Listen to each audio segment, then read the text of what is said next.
Terpujilah Engkau Tuhan dari selama-lamanya dan sampai selama-lamanya. Tuhan, kami percaya ibadah ini bukan tentang kami, tetapi ibadah ini adalah tentang Engkau ya Tuhan. Oleh karena itu kami memuji dan menyembah-Mu. Kami bersorak-sorai untuk Tuhan. Kami bersyukur kami ada di awal minggu ini Tuhan. Dan kami boleh membawa hati kami yang meluap dengan ucapan syukur dan mulut kami yang penuh dengan puji-pujian kepadamu. Karena kami percaya bahwa kami punya Tuhan yang besar, jauh lebih besar dari apapun yang kami hadapi di dunia ini ya Tuhan. Kasih setiamu tidak pernah berubah di dalam hidup kami. Oleh karena itu Tuhan, kami membawa hati kami kepadamu. Biarlah hati kami boleh menjadi tanah hati yang subur, tanah hati yang siap untuk ditabur firman-Mu, tanah hati yang siap untuk menyimpan firman Tuhan. Karena kami percaya firman-Mu ya dan amin. Firman-Mu tidak pernah gagal. Firman-Mu berkuasa. Firman-Mu akan melaksanakan apa yang Kau kehendaki sampai semuanya jadi. Kami juga bersyukur buat Roh Kudus Tuhan yang ada di dalam kehidupan setiap kami, yang adalah penolong dan materai di dalam hidup kami, sehingga setiap kami Tuhan punya kemampuan ilahi. Kami adalah anak-anak Allah yang mengerti apa yang menjadi isi hati Tuhan, apa yang menjadi kehendak Tuhan di dalam hidup kami. Bahkan kami mendengar suara Bapa kami mendengar suara gembala kami. Terima kasih Bapa, kami siap untuk menerima yang terbaik dari Tuhan. Kami bisa duduk diam dengan tenang karena kami percaya Roh Tuhan yang ada di dalam kami, yang ada bersama dengan kami itu jauh lebih besar dari roh apapun yang dari dunia ini. Berbicaralah Tuhan buat setiap kami, dan biarlah di dalam satu nama Yesus Kristus Tuhan, kami alaskan doa kami. Setiap kita yang bersuka cita menyambut kebenaran firman Tuhan, sama-sama kita katakan di dalam nama Yesus, haleluya, amin. Shalom, puji nama Tuhan. Terima kasih kembali Bapak Gembala, keluarga besar GBI Menteng di tempat ini yang boleh saya kembali memberikan kepercayaan kepada saya pada hari ini untuk menyampaikan kebenaran firman Tuhan. Hari ini saya mau berbicara tentang yang namanya mengatasi overthinking ya. Atau kalau bahasa rohaninya rest in his promises gitu ya. Tetapi bahasa zaman now-nya itu mengatasi overthinking. Bilang kiri kanannya, kayak gue kenal tuh kata-kata gitu ya. Overthinking ya, jadi gak boleh kelebihan di dalam berpikir. Kalau bayar kelebihan gak apa-apa, keep the change gitu ya. Jadi berkat boleh, tetapi kalau kelebihan mikir tuh jangan. Firman Tuhan bilang jangan mikir yang kelebihan, jangan mikir yang ketinggian. Betul saudara ya? Tetapi kita sebagai anak-anak Tuhan, saudara, apapun yang sedang terjadi di luar sana, apapun yang sedang terjadi hari-hari ini, kita adalah anak-anak yang tetap percaya kita punya Tuhan yang besar, kita punya Tuhan yang baik, kita punya Tuhan yang tidak berubah dulu, sekarang, dan sampai selama-lamanya. Amin, saudara. Yuk kita belajar sama-sama ya. Mengatasi overthinking. Apa sih overthinking? Saudara, overthinking adalah istilah yang digunakan untuk menggambarkan situasi di mana seseorang terlalu banyak memikirkan sesuatu. Baik itu masalah, keputusan, atau situasi, sehingga dapat menyebabkan stres, kecemasan, dan kesulitan untuk membuat keputusan. Ini kita lagi check up rohani nih ya saudara ya. Lalu di sini dikatakan arti dari overthinking sendiri saudara adalah berlebihan dalam memikirkan sesuatu. Bapak Ibu, kita belajar yuk sama-sama. Kalau otak nih udah gak nyampe, mikir tuh udah mentok, belajar untuk serahin sama Tuhan. Amin. Bilang kiri kanannya jangan lebay.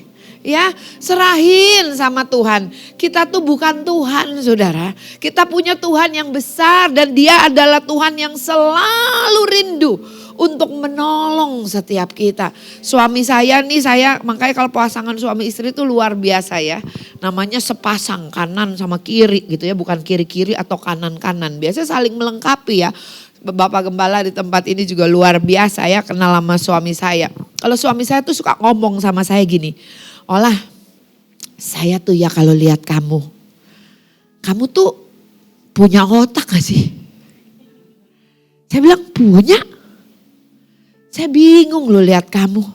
Mau ada pikiran, mau gak ada pikiran, mau banyak pergumulan, gak banyak pergumulan, di mana aja bisa pelor. Tahu pelor? Nempel molor gitu ya. Saudara, saya tuh kalau mikir sesuatu bukannya gak mikir ya, saudara ya mikir. Tapi kalau kayaknya udah jam segini nih, saya mau tidur berapa jam nih, besok pagi mesti bangun jam segini. Oke, mau tidur. Udah saya bisa tidur, saudara ya. Waktunya bangun, saya bisa bangun gitu, saudara ya. Jadi suami saya tuh kadang suka bingung. Kalau suami saya tipenya tuh kalau happy nggak bisa tidur, kalau nggak happy juga nggak bisa tidur gitu ya. Dia bingung lihat saya bingung lihat dia gitu ya, saudara ya. Tetapi satu hal, kita semua harus belajar melatih pikiran kita. Amin, saudara ya, untuk enggak berpikir yang melampaui batas kemampuan kita. Amin, ya. Nah saudara, kita lihat lagi apa artinya terlalu banyak menganalisis dan mempertimbangkan. Nah nih sampai overthinking, gak bisa ambil keputusan, biasanya nih kebanyakan informasi. Ya, bilang kiri kanannya kebanyakan nonton TikTok sih loh ya. Kebanyakan lihat TikTok, kebanyakan lihat apa lagi, sosial media, kebanyakan informasi. Sampai untuk mengambil keputusan aja enggak berani. Bapak Ibu, saya mau bilang bagus punya pengetahuan banyak. Tapi enggak semua harus kita tahu. Enggak semua harus kita pikirin. Enggak semua harus kita simpan di dalam hati kita. Di dalam pikiran kita. Amin. Pilih yang penting-penting aja. Pilih yang berguna aja. Pilih yang bermanfaat aja. Untuk kita simpan dan pikirkan. Bilang kiri kanannya gak usah jadi orang kepo. Ya, saudara, semuanya harus tahu. Semuanya harus paham. Bahkan saya kenal, saya percaya di tempat ini gak ada ya Pak Gembala ya. Di tempat saya kadang banyak ya. Apa-apa maunya, saya udah tahu. Maunya tahu duluan, tahu dulu. Saya kadang-kadang aduh penting banget gitu ya. FOMO, takut ketinggalan gitu ya. Lalu apalagi nih, kesulitan untuk membuat keputusan karena terlalu banyak pertimbangan. Tadi saya udah katakan ya, terlalu banyak informasi ya. Sehingga bingung gitu ya, mau milih yang mana, bingung gitu ya. Dan dapat menyebabkan stres dan kecemasan. Orang yang overthinking tuh biasanya bisa jadi sumbu pendek, sumbu pendek ya kan. Cepat meledak-ledak, sensitif gitu ya. Kecepatan ngomong, abis ngomong biasa tuh karena overthinking. Kecepatan marah, tadi yang sumbu pendek. Kecepatan sedih, down ya. Itu biasanya karena overthinking. Kecepatan tersinggung ya. Karena overthinking. Nah overthinking tuh dapat menyebabkan stres dan kecemasan. Bapak Ibu, tahukah bahwa Tuhan tuh sangat pengen banget loh kita sehat. Amin. Sakit penyakit tuh bukan dari Tuhan. Tuhan mau kita sehat. Amin. Kenapa? Karena kalau kita sehat, kita bisa bekerja. Kita bekerja, kita menghasilkan uang, kita bisa jadi berkat. Amin. Kita sehat, kita bisa melayani Tuhan. Betul? Ya, Tuhan tuh kepengen banget kita sehat. Bilang kiri kanannya gini, kan kita punya tugas jadi saksinya Tuhan. Gimana coba? Jadi saksinya Tuhan. Saksi Tuhan tuh gak harus berdiri di mimbar aja kok. Amin. Gak harus melayani di gereja aja kok. Hidup kita ini kesaksian. Hidup kita ini khotbah kita, saudara. Amin. Melalui kehidupan kita ya. Kita mengekspresikan Tuhan. Mengekspresikan kasihnya dan kuasanya melalui kehidupan kita. Nah ini saudaranya 5 faktor penyebab stres. Kalau Bapak Ibu lihat nanti PPT saya nih seperti orang lagi belajar kedokteran. Siapa di sini ada yang dokter? Atau ada yang belajar ilmu kedokteran, ada gak? Saya juga gak pernah belajar ilmu kedokteran Bapak Ibu. Tapi puji Tuhan di sekolah Alkitab saya punya temen yang dokter. Jadi saya belajar dari dia. Saya dapat hal ini dari dia gitu ya. Dia jelasin, saya bilang wow keren banget ya. Jadi kita nih bukan lagi belajar ilmu kedokteran ya Bapak Ibu ya. Tetapi yang kerennya nih ilmu kedokteran dan ilmu ketuhanan. Ternyata ilmu kedokterannya tuh dapatnya dari Tuhan. Kenapa? Karena dia Tuhan adalah dokter di atas segala dokter. Amin saudara. Dia adalah tabib ajaib saudara. Ya, dia Tuhan yang selalu rindu untuk menyembuhkan, memulihkan kita. Kalau Bapak Ibu lihat di dalam Alkitab, Yesus itu membuat mujizat melipat gandakan roti, ikan gitu ya, 2 kali. Betul ya? Air jadi anggur sekali, berjalan di atas air 2 kali. Selebihnya kalau Bapak Ibu lihat di dalam Alkitab, mujizat yang Yesus lakukan apa? Setiap hari dia jalan keliling berbuat baik, nyembuhin orang. Amin. Jadi Tuhan tuh amat sangat rindu untuk kita ini sembuh, sehat.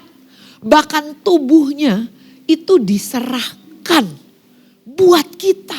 Dicabik-cabik, dicambuk, dipecah-pecah. Sehingga oleh bilur-bilur darahnya kita sembuh. Artinya Tuhan tuh rindu banget kita ngalamin pemulihan. Kita ngalamin kesembuhan. Itu adalah kehendak Tuhan di dalam hidup kita. Amin. Nah kita belajar sama-sama. 5 faktor penyebab stres. Tadi kita udah lihat ya, overthinking dapat menyebabkan stres. Nah ini ya, overthinking apa aja sih 5 faktor penyebab stres. Saya mulai dulu dari yang bawah. Masalah kesehatan. Pernah dengar saudara? Begitu orang itu tahu dia sakit penyakit sesuatu, waktu dia tahu penyakitnya, kesehatannya makin turun. Makanya ada begitu banyak orang yang dikatakan, oh saya gak kasih tahu ibu saya kalau dia sakit ini. Saya gak kasih tahu ayah saya kalau dia sakit ini. Kenapa? Karena kalau tahu nanti makin drop. Kenapa? Karena stres. Betul? Saya ingat mungkin Bapak Gembala juga tahu di gereja kita ya, di Gereja Gatot Subroto di awal-awal COVID nih ada 2 pasang gembala dan wakil gembala bersama istrinya kena COVID di awal-awal ya. Itu waktu wakil gembala kena COVID tuh meninggal dunia saudara. Istrinya dengar, beberapa hari kemudian istrinya nyusul. Beberapa hari kemudian Bapak Gembalanya nyusul. Nah istri dari Bapak Gembala ini juga kena COVID bahkan parah. Mereka ngambil keputusan untuk tidak kasih tahu istrinya. Sampai hari ini istrinya masih hidup saudara. Waktu saya renungkan, iya ya. Waktu zaman COVID banyak orang meninggal karena ketakutan. Karena overthinking. Karena stres. Dan yang lebih serem lagi, hari-hari ini kita pakai itu menjadi bahasa yang kayaknya biasa gitu. Aduh gue stres nih, aduh gue stres nih, aduh gue stres nih. Bangga banget sama stres. Jadi kayak hal yang biasa. Ya saudara ya, padahal Tuhan gak mau kita ngalamin itu semua. Justru sekarang tuh dunia dibuat kebalik-balik. Kalau gak stres lu aneh gitu. Kalau stres lu normal gitu kan. Padahal Tuhan tidak merancangkan itu. Bahkan firman Tuhan katakan Allah tidak pernah memberikan kepada kita roh ketakutan. Dia tidak pernah berikan itu kepada kita. Dan bahkan dikatakan 365 kali ada tertulis di dalam Alkitab. Saya belum pernah hitung saudara. Ada saudara yang pernah hitung? Dikatakan Tuhan berkata jangan takut. Kalau Tuhan berkata jangan takut saudara. Tuhan tuh gak ngerti ya, saya kan manusia. Takut itu wajar gitu. Tuhan tidak pernah menciptakan manusia tuh untuk takut loh. Yang suka nakut-nakutin siapa? Setan. Iya kan? Kalau saudara takut artinya saudara take his bait. Saudara ngambil umpan itu. Tuhan bilang aku gak pernah kasih kamu roh ketakutan. Kamu gak boleh ketakutan kata Tuhan. Ya, karena ketakutan itu berdampak efek kepada kesehatan tubuhmu gitu loh. Tuhan bilang jangan takut, jangan takut. Bapak Ibu saya mau bilang gini. Kalau Tuhan bilang jangan takut ya, itu bukan buat Tuhan. Itu buat kita. kita mau ikutin apa kata Tuhan, setiap perintah Tuhan tuh ya saudara ya. Kita mau taat, kita nggak mau taat, itu tidak merubah Tuhan. Dia Tuhan yang tidak berubah. Dia Tuhan yang tetap sama dulu, sekarang, dan sampai selama-lamanya. Tapi waktu kita taat, bilang kiri kanannya, kita yang ngalamin perubahan. Amin. Tuhan tidak berubah saudara ya. Dia Tuhan yang tetap sama dulu, sekarang, dan sampai selama-lamanya. Dia mau saudara dan saya sehat. Yang kedua, masalah emosional. Contoh misalnya ya. Saudara mungkin di gereja dalam pelayanan punya rekan sekerja gitu ya. Yang kayaknya kalau dibilangin tuh batu gitu. Ngerti maksudnya batu ya. Udah di ngomongin, bikin lagi. Bilang kira-kira kesel gitu kan. Gemes ya. Emosi saudara ya. Itu bisa menyebabkan saudara mungkin kalau hari Minggu mau datang ke gereja, aduh gue stres nih mau ketemu dia. Aduh gue gak mau marah nih, gak mau. Tapi kalau ketemu dia, kesel gitu ya. Karena masalah emosional, seseorang tuh dapat jadi stres. Lalu apa lagi? Nah ini perubahan hidup. Saudara harus ingat ya, bahwa perubahan hidup itu adalah bagian dari kehidupan. Perubahan hidup itu adalah bagian dari pertumbuhan. Kitab Kejadian bilang selama kita masih hidup di dalam dunia ini, ada musim menabur, menuai, siang, malam, panas, dingin, kemarau, hujan. Betul? Artinya selama kita hidup di dalam dunia ini, perubahan itu terus terjadi. Ya, bilang kiri kanannya jangan takut sama perubahan. Ya, tapi we have to maintain our mind. Yang kita harus jaga, yang harus kita saudara ya, cermati adalah the way we think. Cara berpikir kita biar gak stres. Bilang kiri kanannya perubahan biasa. Ya, kalau tidak berubah itu yang tidak biasa. Amin. Tapi yang namanya kehidupan perubahan itu biasa. Saya ingat saya punya seorang teman hamba Tuhan juga menggembalakan. Waktu zaman pemerintahan yang lalu dia selalu dapat banyak orderan. Tapi ini pemerintahan yang baru gak ada orderan. Stres lah, gue stres katanya. Saya bilang, Bapak Gembala, Ibu Gembala ingat jangan stres dong. Saya bilang, aduh stres. Gak ada katanya, gak ada order. Saya tanya sama dia, emang maaf ya, emang lu gak punya banget gitu sekarang? Enggak sih, masih punya. Saya tanya lagi, masih banyak kan? Masih banyak, yang ngapain stres? Stres. Kenapa? Ngalamin perubahan. Bingung. Banyak ibu-ibu bingung loh, di sini nggak ada. Biasa dulu pakai celana jeans size 26, sekarang 31. Stres. Tambah stres dia tambah makan. Ya saudara, ada bapak-bapak juga yang stres. Kenapa? Bu Ola, saya tuh waktu menikah sama istri saya pikir saya terlepas dari ibu saya yang bawel. Tapi sekarang begitu menikah, istri saya lebih bawel daripada ibu saya. Stres saya Bu Ola gitu katanya.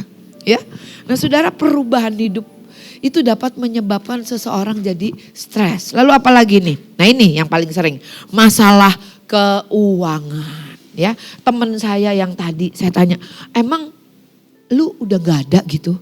Ya masih banyak sih. Itu kenapa lu stres? Ya enggak, soalnya biasa tuh kalau cek mutasi ada yang masuk, ada yang biru-biru. Ini merah semua. Keluar semua. Saya bilang semua itu ada waktunya. Ada waktu keluar, ada waktu masuk. Betul, ada waktu melepaskan, ada waktu untuk menerima. Semua akan indah pada waktunya. Saudara, ini loh yang harus kita handle. Bilang kiri kanannya jangan stres. Amin. Ya, lalu yang terakhir hubungan. Saya percaya di tempat ini enggak ada ya, tapi saya menemukan di tempat lain. Saya kenal ada sepasang suami istri berantem. Itu suaminya ngadu sama saya, sama suami saya. Istri saya keterlaluan Pak Iwan bola. Kenapa? Masa dia kesel sama saya, anak saya gak dikasih makan dari pagi sampai malam. Saya tanya sama istrinya, lu tega banget kenapa gak dikasih makan? Abis mukanya sama banget sama bapaknya gitu katanya. Ya saudara ya, lihat gak saudara, ada yang anaknya dipukul. Karena kenapa? Kan istri gak bisa ngelawan suami ya, kan harus tunduk gitu ya. Anaknya yang habis disabetin sama mamanya gitu ya. Kenapa? Ya itu tadi ya, anaknya mirip banget sama bapaknya gitu ya. Nah sering kali stres itu disebabkan oleh hal-hal tadi karena overthinking di area yang tadi saudara. Nah kembali saya mau katakan Tuhan tuh gak mau kita stres. Tuhan tuh gak mau kita takut, makanya kita gak boleh overthinking saudara. Kenapa? Karena stres itu dapat mengganggu sistem tubuh di dalam kehidupan kita nih. Next gambar berikutnya dikatakan gini, sistem tubuh yang terdampak akibat stres berlebihan, akibat overthinking. Bapak Ibu, seberapa banyak di sini yang percaya bahwa kita adalah God's property? Amin. Kita adalah milik Kristus, dimaterai dengan Roh Kudus. Bapak Ibu nggak bisa lihat, alam roh bisa lihat bahwa hidup kita ada materainya. Roh Kudus, betul? Makanya kalau sampai sekarang saudara aman-aman, lihat kiri kanannya aman-aman. God's property, milik Tuhan, itu saudara dan saya. The devil cannot touch us. Amin. Kecuali situ buka pintu. Situ buka celah. Orang Kristen bisa gak Bu diramal, dibacain? Gak bisa, karena yang dia lihat adalah Kristus yang ada di dalam kita. Kok teman saya bisa? Ya dia buka pintu. Silakan masuk. Oh enggak Bu, saya cuma nganterin teman saya. Yuk temenin yuk. Saya mau nanya-nanya nih, suami saya pulangnya malam dulu pengen nanya gitu. Ya, yuk ikut yuk. Ya udah deh ikut aja. Gak apa-apa. Iya sih, gue sih gak percaya. Cuma ya gak apa-apa lah, nanya-nanya aja dikit gak percaya. Gak buka pintu sih, buka jendela. Ya, masuk saudara, jangan main-main saudara ya. Tetapi roh Tuhan ada di dalam hidup kita tuh sebagai materai. Bahwa kita ini adalah milik Kristus. Lihat, iblis gak bisa menghancurkan kita. Iblis tidak bisa menghancurkan, membatalkan rancangan dan rencana Tuhan di dalam hidup kita. Tapi apa yang dapat dia buat? Dia dapat buat distraction. Dia buat penundaan. Dia buat saudara dan saya nggak fokus. Dia buat saudara dan saya muter-muter di situ terus. Dia buat saudara dan saya ketakutan, khawatir. Betul saudara? Dia buat kita stres. Dia buat kita dengan kata lain apa ya? Bunuh diri sendiri. Tapi gak minum baygon. Ya dengan cara apa? Lihat itu. Organ tubuh yang pertama yang sangat berdampak kepada stres, overthinking adalah kardiovaskular atau apa? Jantung.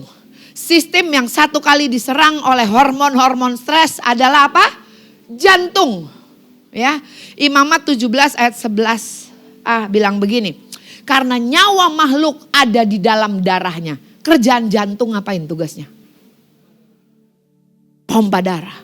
Untuk peredaran darah. Begitu jantungnya berhenti, peredaran darahnya berhenti, kehidupan berhenti. Karena nyawa makhluk ada di dalam darahnya. Ya. Lalu dikatakan apa?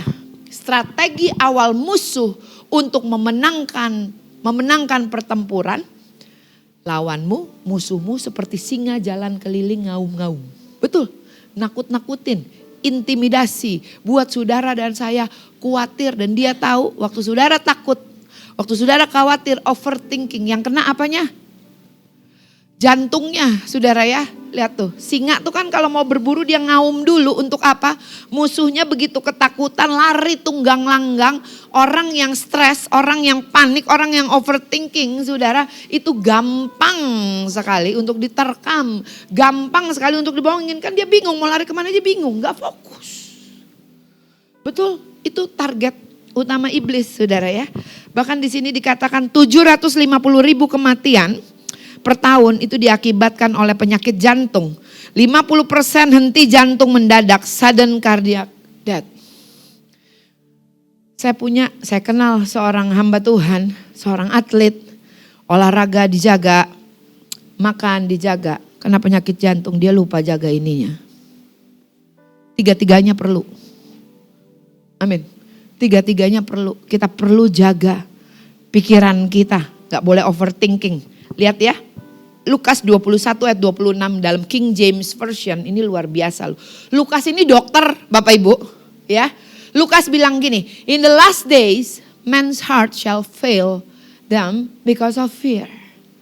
Pada akhir zaman, pada hari-hari terakhir, manusia akan ngalamin gagal jantung karena ketakutan, overthinking, stres, khawatir, berlebihan.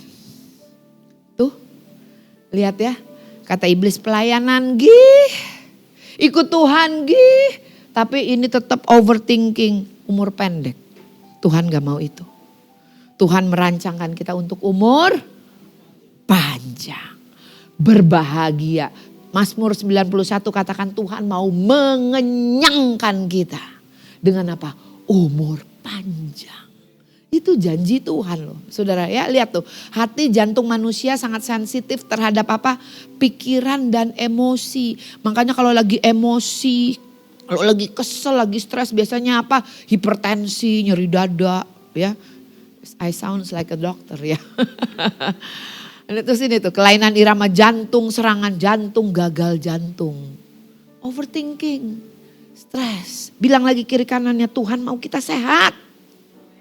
Ya, lalu kedua, apa yang dipengaruhi oleh stres? Oleh karena overthinking, pertahanan tubuh atau imun system. Nih ayatnya ya. Amsal 17 ayat 22. A happy heart is a good medicine and a cheerful mind works healing. But a broken spirit dries up the bones. Saudara, hati yang gembira adalah obat yang manjur. Tetapi semangat yang patah mengeringkan tulang. Kenapa mengeringkan tulang? Saudara, ini kita bisa belajar sama-sama. Saudara tahu bahwa tubuh kita ini pintar. Tubuh kita ini bisa self healing. Tubuh kita ini punya tentara, punya pertahanan. Tuhan tahu apa yang akan kita hadapi di akhir zaman. Ada banyak virus, ada banyak bakteri dan segala macam sakit penyakit itu bukan dari Tuhan. Tetapi oleh karena dosa. Amin. Ya, Tuhan memperlengkapi tubuh kita ini dengan imun sistem. Imun sistem tuh saudara dibentuknya di mana? Imun sistem itu dibentuknya di dalam tulang sum-sum. Jadi semangat yang patah semangat, putus pengharapan, stres itu menghambat pembentukan sel-sel darah merah yang adalah imun sistem yang dibentuk di dalam tulang manusia. That's why firman Tuhan bilang apa? A broken spirit dries up the bones. Amin. Bilang kiri kanannya gak boleh stres. Gak boleh stres. Jangan marah kalau dibilangin jangan stres. Lu tahu apa sih? Itu buat kesehatan kita sendiri loh. Amin. Kadang kita duduk bareng. Sebelah baru gini. Keluar dari tempat ini langsung. Aduh gue kayaknya flu nih. Tadi yang sebelah gue pilek sih. Betul? Sebelah batuk. Pilek, bersin, nyantai aja tuh dia. Ya memang karena imun sistem tiap orang berbeda. Betul, jaga hati kita tetap bersuka cita karena Tuhan. Amin, apapun yang kita hadapi, apapun yang kita alami itu cuma sementara. Dan itu tidak jauh lebih besar daripada kasih setia Tuhan dan janji Tuhan di dalam kehidupan setiap kita. Bahkan firman Tuhan, apa yang engkau makan, minum, pakai, jangan engkau pikirkan karena itu yang dipikirkan oleh orang-orang yang tidak mengenal Tuhan. Bilang kiri kanan di situ kenal Tuhan gak? Mikirin yang gitu loh, itu firman loh saudara yang ngomong. Lalu yang ketiga otak. Nah ini ya, kelelahan, sulit tidur, insomnia, fobia. Itu diakibatkan oleh stres. Betul? Saudara, kalau saudara banyak orang bilang gak boleh merokok dosa. Apa bedanya sama overthinking? Tubuh kita adalah bait Allah. Saudara dan saya punya tugas untuk menjaga kesehatan tubuh kita. Allah sudah melakukan bagian yang terbaik. Kita melakukan bagian kita. Amin saudara, Tuhan bilang apa? Jangan overthinking, jangan stres, jangan takut, jangan khawatir. Karena kita punya Tuhan yang besar. Amin. Filipi 4 ayat 6 sampai 7 bilang begini. Janganlah hendaknya kamu khawatir tentang apapun juga. Tetapi nyatakanlah dalam segala hal keinginanmu kepada Allah dalam doa dan permohonan dengan ucapan syukur. Ini terjemahan bahasa Indonesia saudara ya. Waktu saya baca di dalam terjemahan lainnya di dalam BIMK dan di dalam TSI saudara ya, dikatakan maka damai sejahtera Allah. Maka dengan demikian damai sejahtera Allah. Artinya damai sejahtera Allah di sini saudara, sebagaimana firman Tuhan katakan, usahakanlah damai sejahtera. Amin. Usahakanlah damai sejahtera. Kalau kebanyakan nonton TikTok, kebanyakan nonton YouTube breaking news itu jadi stres, jangan nonton. Amin. Kalau ngelihat saldo rekening, waduh makin menipis saudara. Kalau Shopee bunyi, Shopee, Tokopedia, ada notifikasi, tidak usah dibuka. Amin. Itu usahakanlah damai sejahtera. Jadi damai sejahtera adalah akibat dari saudara dan saya memilih untuk menyerahkan kekhawatiran kita dan taat kepada apa kata Tuhan. Amin. Saudara ya, kenapa Tuhan bilang usahakan damai sejahtera? Karena rancangan Dia di dalam hidup kita adalah rancangan damai sejahtera. Lihat nih saudara, Amsal 14 ayat 30. Amsal 14 ayat 30 bilang gini, a heart at peace gives life to the body. Wow, saudara kepengen sehat? Amin. Jaga hati, pikiran, jangan overthinking. Saya ambil di terjemahan lainnya, saya nggak masukin di PPT, dibilang begini. Hati yang tenang menyegarkan tubuh, hati yang tenang menyehatkan badan. Hati yang sehat adalah kehidupan bagi tubuh. Hati yang tenang membuat tubuh sehat. Sikap yang tenang memanjangkan umur. Siapa mau umur panjang? Jaga pikiran kita. Ya, jangan sibuk minum multivitamin, nitip orang, just tip, ada ini ikut lagi multi level marketing, ini vitamin bagus ini, sampai akhirnya stres sendiri. Ini number one, guard your peace. Amin. Jaga pikiran kita untuk tetap ada di damai sejahtera. Bahkan bahasa Inggris salah satunya bilang gini, the life of the body is a heart at peace. Wah. Damai sejahtera itu memberikan kehidupan di dalam hidup kita. Kenapa saudara? Kehidupan adalah hasil cara berpikir kita. Nah ini Amsal 23 ayat 7 bilang apa? As a man think in his heart, so he is. Seperti seseorang berpikir di dalam hatinya. Saudara, ternyata otak sama heart itu punya memori. Ada seseorang, saudara, dia cangkok hati dari seorang anak yang tertabrak mobil, saudara, kecelakaan. Saudara, anak ini baru umur belasan tahun, sementara yang ini opa-opa. Anak ini adalah Afro American, saudara ya. Anak ini senang musik, senang main violin. Ini dokter buat penyelidikan, saudara. Waktu sudah dicangkokkan kepada opa ini, saudara, hatinya, saudara. Si dokter bilang, tolong perhatiin gaya hidup papamu tuh ngalamin perubahan gak setelah cangkok hati. Benar saudara, dia jadi suka makanan Afrika. Padahal ini opanya orang kulit putih. Dia suka musik yang tadinya gak suka musik klasik gitu ya, mungkin country, saya gak tahu saudara ya. Dan mulai suka main violin, dan yang lebih luar biasa lagi, dulunya agak anti sama orang hitam, sekarang he feel comfortable untuk kumpul bareng orang-orang hitam. So ini dan ini ada memori. Maka dibilang as a man think in his heart, so he is. Saudara ya. Nah saudara, kita perlu mengalami pembaruan budi. Ya, kenapa kita perlu mengalami pembaruan budi? Menyelaraskan saudara pikiran kita dengan pikirannya Tuhan. Cara berpikir kita itu mempengaruhi kehidupan kita. Kita perlu memperbarui pola pikir kita, yaitu menyelaraskan dengan firman Tuhan. Baru setelah itu kita bisa taat sama perintah-perintah Tuhan. Dengan kata lain begini loh Bapak Ibu. Kita tuh perlu yakin, bilang kiri kanannya, situ yakin gak? Kalau Tuhan itu baik.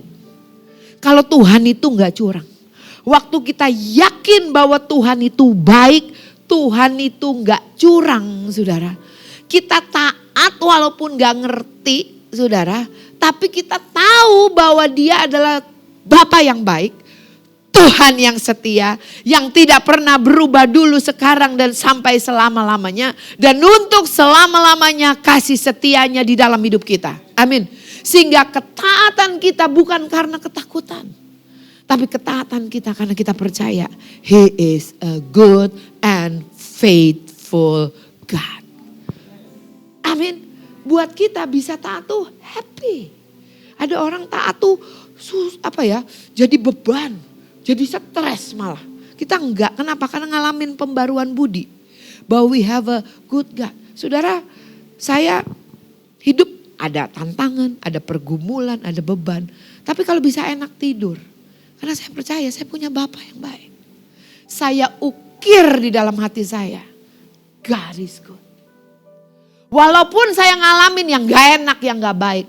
Saya bisa ngomong gini, aku tahu dia sanggup turut bekerja di dalam segala perkara di dalam hidupku untuk mendatangkan kebaikan.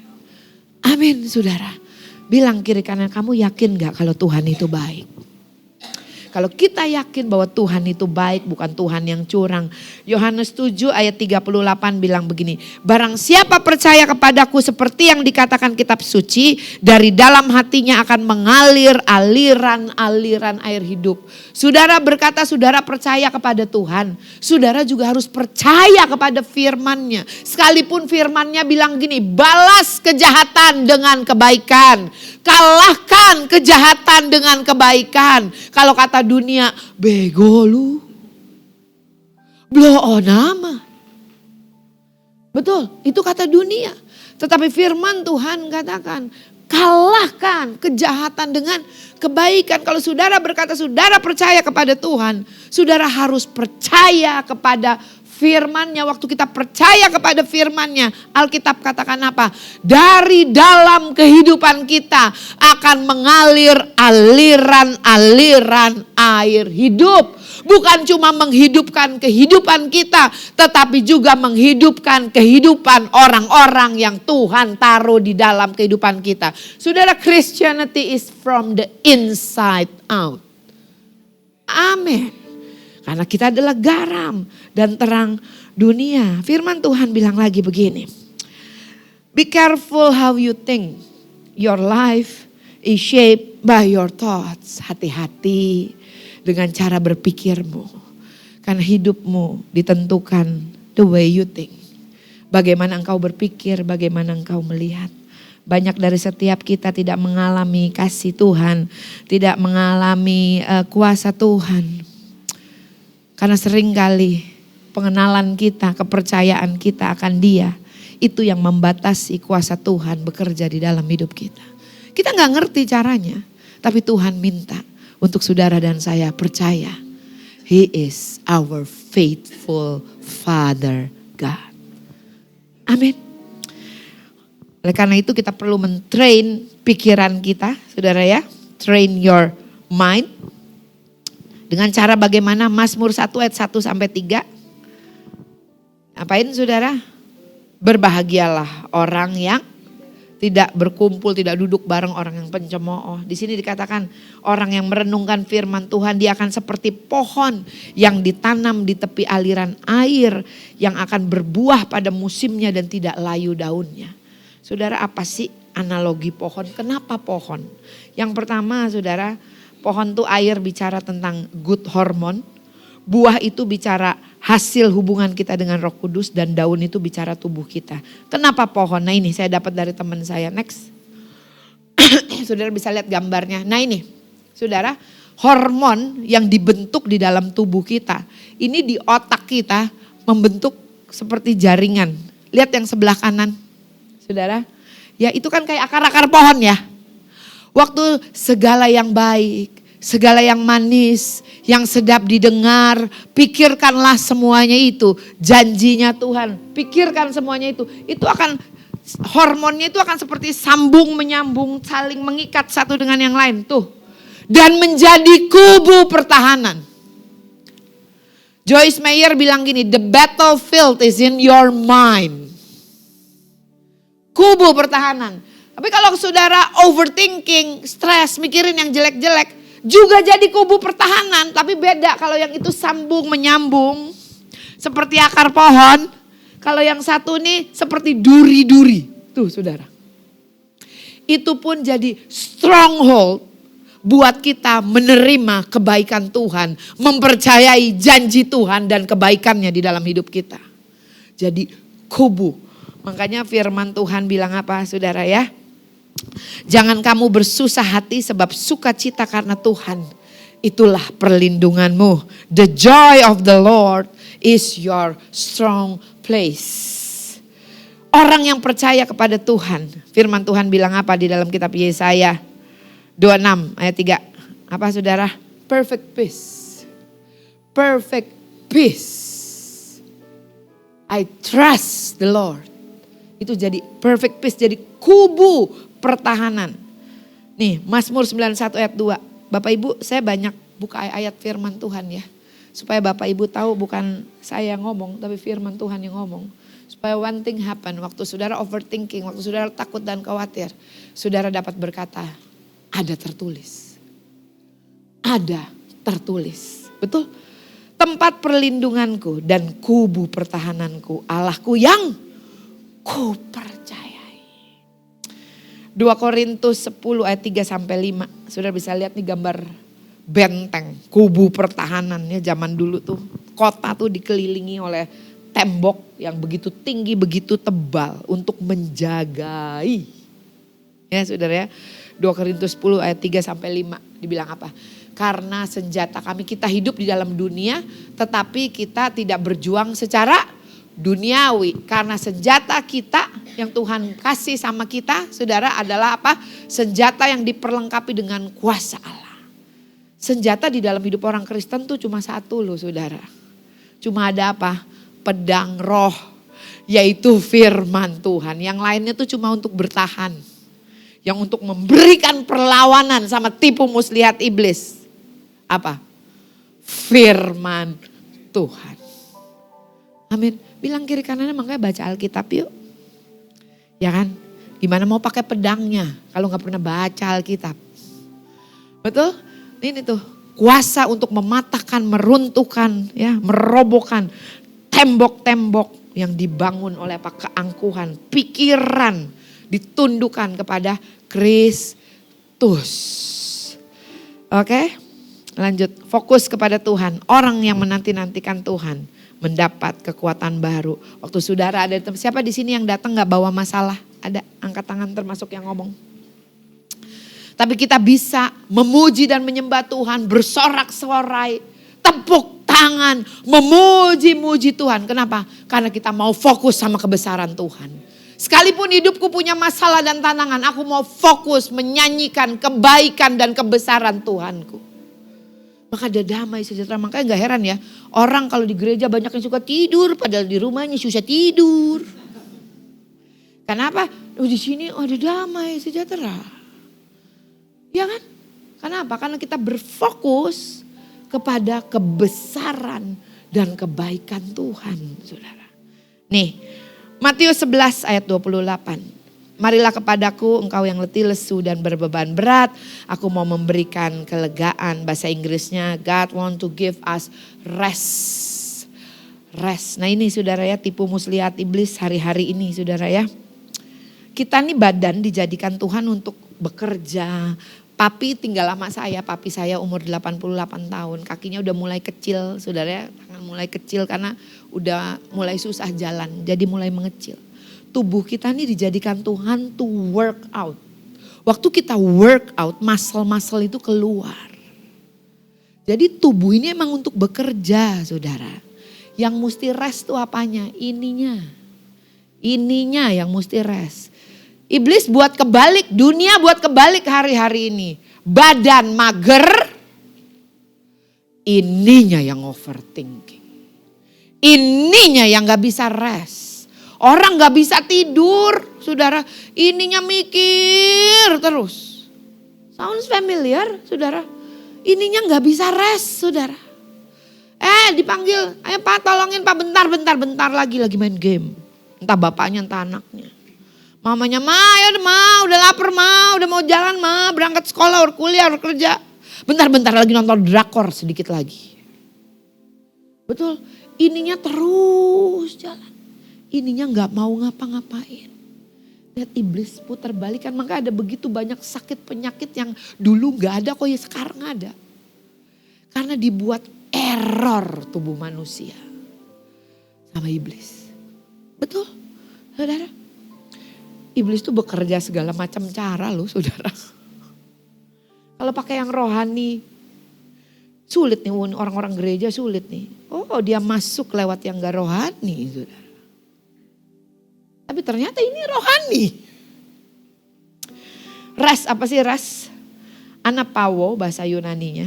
Artinya mengambil keputusan bukan pasrah. Ya saudara, itu adalah kata kerja. Mengambil keputusan yaitu apa? Rest in his ways.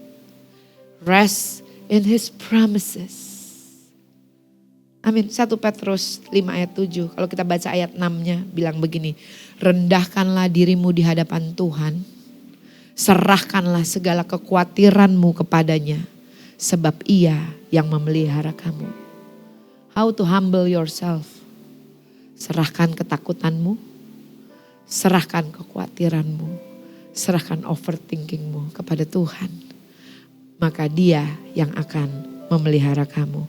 Ayat yang terakhir Yohanes 14. Ayat yang pertama. Janganlah gelisah hatimu.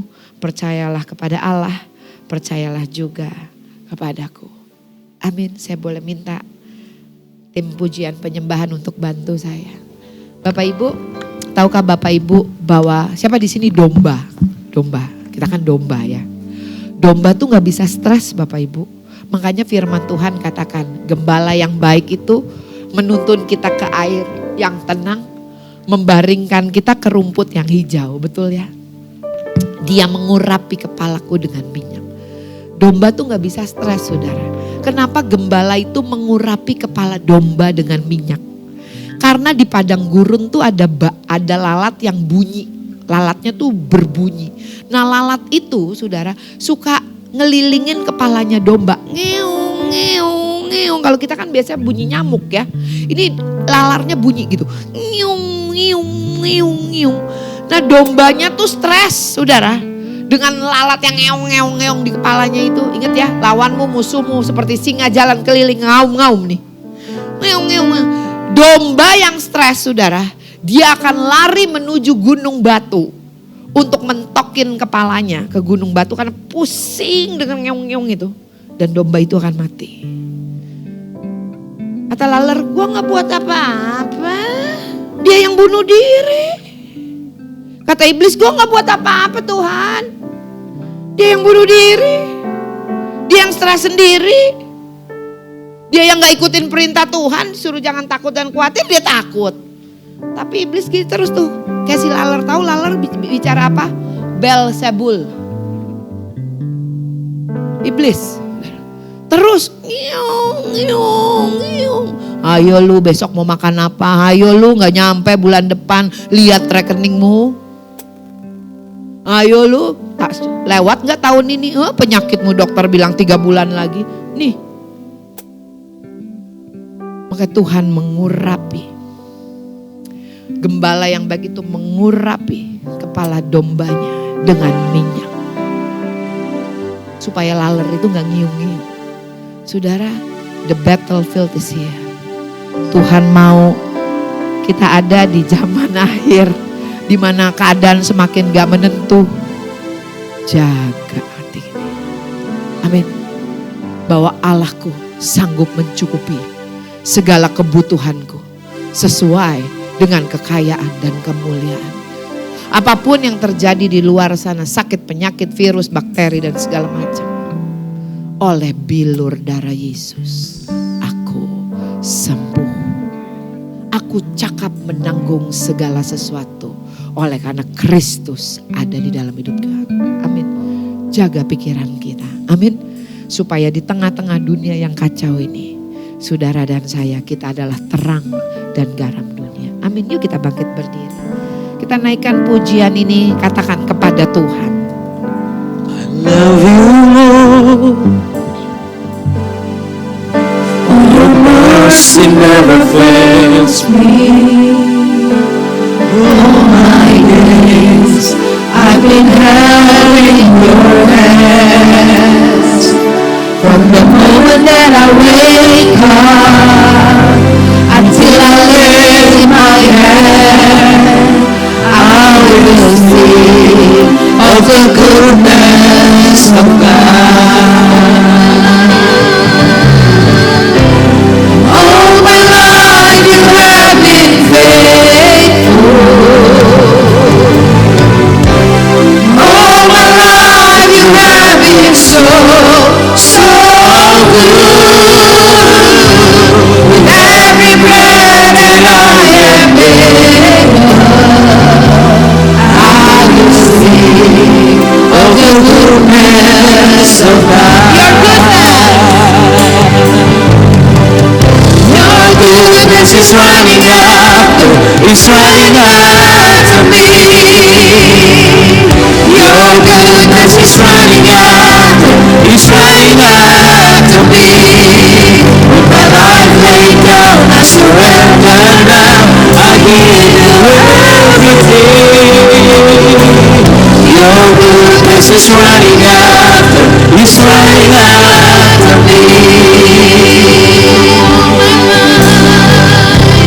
All my life you have been faithful. All my life you have been so good. With every breath that I am able, I will sing of the goodness of God. I will sing of the goodness of God. I will sing of the goodness of God. Terpuji-pujilah Engkau Tuhan dari selama-lamanya dan sampai selama-lamanya. Tidak terselami rancangan dan kebaikan-Mu bagi kami Tuhan. Engkau Bapa yang begitu memperhatikan kami, yang tidak pernah meninggalkan dan membiarkan kami. Terima kasih buat kebenaran firman-Mu. Biarlah kebenaran yang kami tahu ini boleh memerdekakan setiap kami.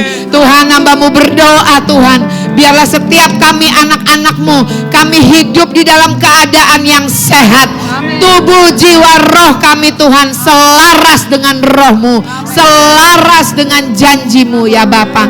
Terima kasih Tuhan, apapun yang kami hadapi di depan, kami percaya kami punya Tuhan Alfa dan Omega. Kami punya Tuhan yang memegang masa depan kami, yaitu masa depan yang penuh dengan pengharapan. Terima kasih Bapa. Aku berdoa kalau ada datang dengan sakit penyakit, Tuhan biarlah hari ini Engkau sembuhkan dia. Kalau ada datang dengan berbeban berat, aku berdoa biarlah Tuhan Kau angkat bebannya, Engkau berikan penghiburan dan kekuatan di dalam hatinya.